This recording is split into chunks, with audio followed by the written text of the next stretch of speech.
short cast with a high rod. I will try my hardest. Okay. Hide your kids, hide your wife. Over here. Okay. Jamie's got a fly rod. A little closer. Okay, yeah, now make high rod. Oh! What? First cast? First cast! Get out of here! Oh my God. Nice one. And it's a stud? No way. No way. Not long ago, I decided to ditch the corporate grind to pursue my passions for traveling and the great outdoors. So I sold everything, moved into a trailer full time, and now I'm fishing my way across the entire country. There we go. Fish on. Look at that. You're watching Field Trips with Robert Field. That was insane. Welcome back to another episode of Field Trips. I'm Robert Field. You want to do it? You do it. So we are in beautiful Manchester, Vermont at Orvis headquarters, legendary fly fishing company with Jamie Costa here. So I met a guy Tom and a guy Shawn Combs at a dinner with NRS at ICAST this past year. We got to talking. I told them I was gonna be running through Vermont and they invited me to come out. So I have fly fished all of one time. She has fly fished Never. approximately 0 times. So we are complete rookies. We do not know what we're doing, but we're gonna get a fly casting lesson today. We're gonna see how they build their world famous rods. We might get to build a couple rods ourselves or maybe at least start one. Then we're gonna take what we learned today, go fish their stocked pond right here on the property. I hear there's some big fish in it. And then depending on how that goes, we're gonna head to a nearby stream and try to catch some wild brook trout. Yeah, so this is Shawn Combs, head of product development. He's gonna be showing us around the rod shop, Yeah, since 1856. Orvis has been in this area in Manchester, Vermont. We've been making fly rods all along. Charles Orvis started the company just up the street. We're gonna just deep dive into how rods are made and get right into it. I was vice president of a startup fishing rod company, Conventional Rods, so I've got some foundational knowledge of just rods, but I know nothing about fly rods. They all catch fish. Yeah, right. So regardless of what kind of depending on the operator, yeah. Depending on the operator, right. Helios, Recon rods are all made with carbon. From a design standpoint, it's what you do with the material. We're gonna take multiple flags and lay them up, and we're gonna roll it up on a mandrel. The mandrel is really, if you think about making something, it's the internal mold. Right. We're gonna roll some up, and then later, after they come out of the oven, we're gonna pull the mandrel out, and you have that hollow tube. Very cool. Sooner is tacking flags on the mandrels and getting ready to set them over to the roll table. We're actually gonna have you guys do this because in the whole spirit of building your own rod, this is part of it. Yeah. It's pretty tricky. You know, there's a little laser right here. If you don't put it in the right place, you're not gonna have a section that's gonna fit. Which is a bad thing. Yeah. I get why they call them flags now. They look like flags, right? Makes sense. Yeah, you put them on a flagpole. What's your name? Tracy? Tracy? Yes. I'm Rob. Hi, Rob. So Tracy here is showing us how to attach the flag to the mandrel, and then she's gonna let me do it. Partially peel it, Tracy says, like what to there? Right. And then start it here. Yes. Good. Just built a rod. Done. Ready to fish with it. All right, so they're gonna let Jamie roll a rod. No pressure. Yeah. Sorry in advance for whoever ends up with this one. This way and the way back. That's it? Yeah. Yep. It makes it look like a piece of cake, for sure. Keep it straight all the way through. No pressure. Good. Set it down. First try, nailed it. And then so from here, it goes to him, Right. and he rolls it. Yes. Don't film that. Okay. That's our proprietary of all proprietary, super secret special stuff that makes Helios Helios. Good to know. You've got the flag. You guys rolled them up on the mandrels. Yep. Like pros. Like pros, obviously. Right. And if we went straight into the oven, as the resin heats up, it would all just kind of droop off, and you'd have a pile of carbon and like a sculpture on the bottom of the oven floor. Not ideal. Not ideal. So we need an external mold, and what that is, we use cellophane material. It's like the sausage casing on a sausage, right? Sure. We're gonna do that. We're gonna watch Andy do it. This is a little trickier to get everything loaded up right and operate. So not a lot of hands-on here. I don't get to. You know, this is like the part of Mr. Rogers' neighborhood where you just get to watch. I just get to watch. All right. So Andy, come on. Who knew? in. They're just in here making sausage. What is this? Those mandrels that just got rolled, cellophane on them, they get hung in the oven vertically to cure. It's a multi-process. So after the oven, it comes out of cello. Cello gets pulled off of it. We sand it down. Then we trim the ends to get it a rough fit.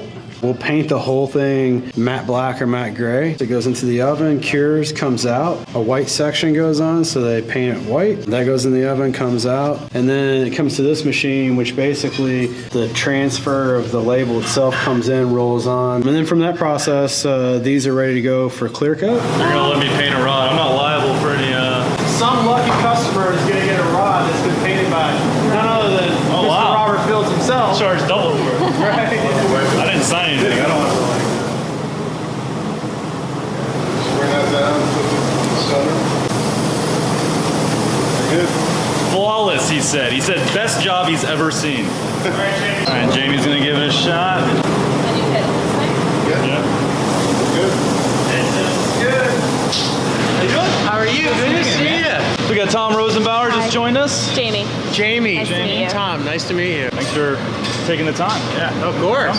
And then the tape's taken off and they go into assembly. So yeah, Robert, we're in winding and sizing, putting the guides on in specific locations. They all have to be aligned. You're basically placing this on the blank and then wrapping a thread over it. This I've actually done on a conventional rod pretty unsuccessfully, but It's a skill thing, right? yeah, Patience. getting it and to hop skill. up on the foot that's the hard part. Yep.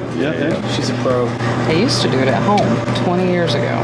So home winder in-house. Yep. Came back after 20 years. And it all came back in the first couple of days. It's like riding a bike. He's throwing on a reel seat, fighting butt, and then bringing the cork down into place. Crazy how many steps go into each one of these, you know, and then the quantity you guys produce is pretty mind-blowing. Just keeps us busy. We enjoy it.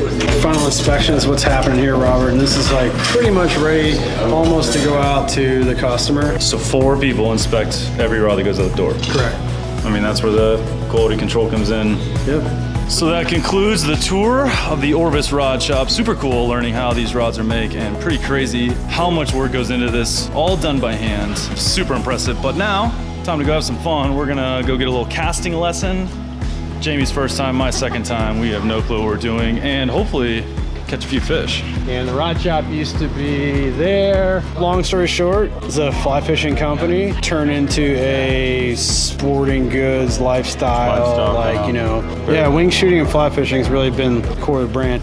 Trying to see it from the fish's perspective. Yeah, eat it. See what it tastes like. It's better to start your rod low. This is going to be tough for you as a conventional angler. The line landing on top of fish will scare them. See the difference. Oh, absolutely. Slow, come up to a stop, and then go forward slow. We'll be hosting fly casting lessons with Jamie next week, I'd say. Nice. Ah, that was beautiful. That was a good That was one. the best one yet. All right, Jamie's armed and dangerous. She's got an actual fly with an actual hook, real live sharp point. Oh, got him, got him. Look at that. First time fly fishing, fish on. Keep them wet is a Yeah, Jamie's first fish on the fly. lights up. He's good. Nice job. Congratulations. Your First turn. fish on the fly, she's cake. Wait, how many casts was that? Just so I can. 4. Oh, Okay. oh, it's like that. Oh, wow. Edited.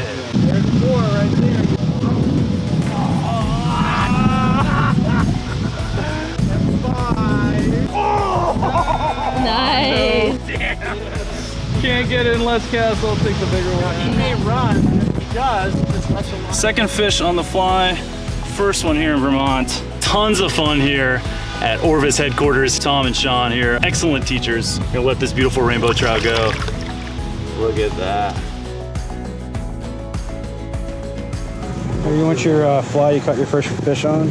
So you get 2. Oh. You get Rosenbauers that can go in a shadow box. So all you need is something that kind of looks insect-like. Okay. All right, so we got the warm up. We caught some fish in the stocked pond, but we're not satisfied. We want to catch some wild fish, some real fish.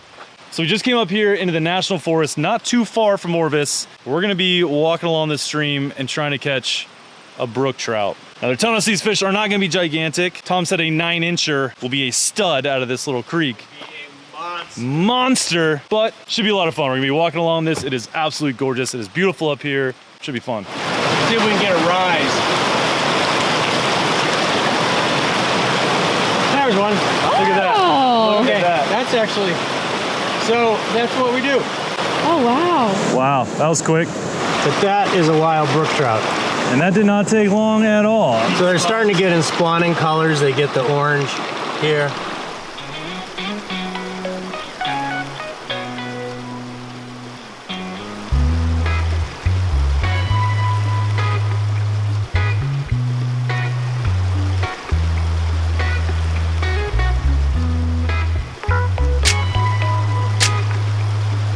Yeah, it's pulling it under. Getting the water in here, Okay. and then you'll be able to hit that far fish. It's hard to pay attention to my footing and my line at the same time. Earlier I was focusing on my line, almost ate a few times. Now I'm focusing on my feet too much. So is it better to have it like land in their eyesight? Yeah. They want to see it hit the wall. A wild brook trout. So that it's my first Vermont brook trout. Absolute monster. What do you think, 4 or 5 pounds? Your first brook trout within its native range. So they are native here. This is a native wild brook These trout. fish have never been stocked. Beautiful. Look at that guy. Look at the colors on these fish. Tricked that fish into thinking that was a little moth. Look at that. You just gotta one-up me like that 5 seconds after I catch my first. Every now and then I like to play. Tom said you weren't allowed to fish. Not true. All right, Jamie, let's go find us a good one. Right there between those two rocks. It's a little short cast with a high rod. I will try my hardest. Okay. You got it. Hide your kids, hide your wife. Over here, right there. Jamie's got a fly rod. A little closer. Get a little closer. Okay, yep, now make high rod. Oh! What? First cast? First cast! Get out of here! First cast! Oh my god. Nice one. And it's a stud? No way. Holy sh**. No way, dude. That's a nice one. First cast and Jamie hooks a stud brown trout. They're beautiful in their own right, I too. outspecied you. I've never caught a brown trout. Jamie, first cast. I was all making jokes, hide your kids, hide your wife, and she just showed me how it's done. Nice work. Like a boss. This fish is wild as well, but these are originally from Europe. Right. England or Not native to the U.S. Not native to the U.S., but they're wild in here. Come here tomorrow. Boom. That was great. So awesome. First cast. first cast. Not only did she get a fish first cast, she got a stud. I'll never hear the end of this. Thanks a lot, guys. This is the spoiled fly fishing where the guy shows you how to do it, tells you where to cast. Yeah, what'd you say? Oh! Did you get it? You had him. I leadered it. I thought for sure. Oh! Got him. There's a trophy. Stud. Number 2 for Jamie. First brook trout. Beauty, yeah. Knocking the species off the list today. I didn't mean to let him go that quick. Nah, nice work. Jamie banged out brown trout and brook trout. It's my turn again. I'm gonna see if I can't get a brown. Never caught a brown in my life. So down here, right in the tail end of this, and then up in the darker water. Oh. And it came off. Do I know you or what? Got him. Get the net. They're all beautiful. Beautiful fish. It's like you guys created a monster. I know. She was like, I really like From this. the get-go. Now I'm all gonna be like, all right, take the spinning rod. She's gonna be like, That was sweet. too much fun, man. Yeah. I'm Thanks. so glad you came. Thanks so much. Yeah. Tings for being patient with us, and No, it was so much fun. you just opened up like a whole new world of fishing for us, you know? Like seriously, what better way to learn how to fly fish than like from Orvis, the guys. Yeah, this was sweet, man. Seeing you guys catch your first wild brook trout, I mean, it's And so brown exciting. trout. Yeah, brown trout. It's so exciting for me. It really is. I mean, it's just so cool. I love sharing it. Thank you so much. This Oh, was awesome. it was my pleasure. You guys did so great. Thank you for guys teaching did us. I have to say, hashtag 50-50 with Jamie catching the biggest fish, and the Vermont Slam with the rainbow, the brookie, and the brown was pretty awesome. Yeah, it was pretty awesome. It's great. But you guys did great. I keep saying, but she's like getting too big for her britches. Like soon she's gonna be like, nah, Rob, we're gonna do this instead. And yeah. Yeah, from taking a Look at her factory grinning, tour like ear to ear. to catching wild native brook trout in Vermont was pretty cool to do in 6.5 hours. Right, just so rad. Dude, Great thanks to a have ton, you. man. Thanks a ton. Yep, thank you. Appreciate it, man. Rob's stuck in a tree. He'll tree bass. He'll limb brim. He'll tree pounder. Tree pounder. Come on. Can you put a, just to get the roll in, can you just put a fake part in and roll it? You know, the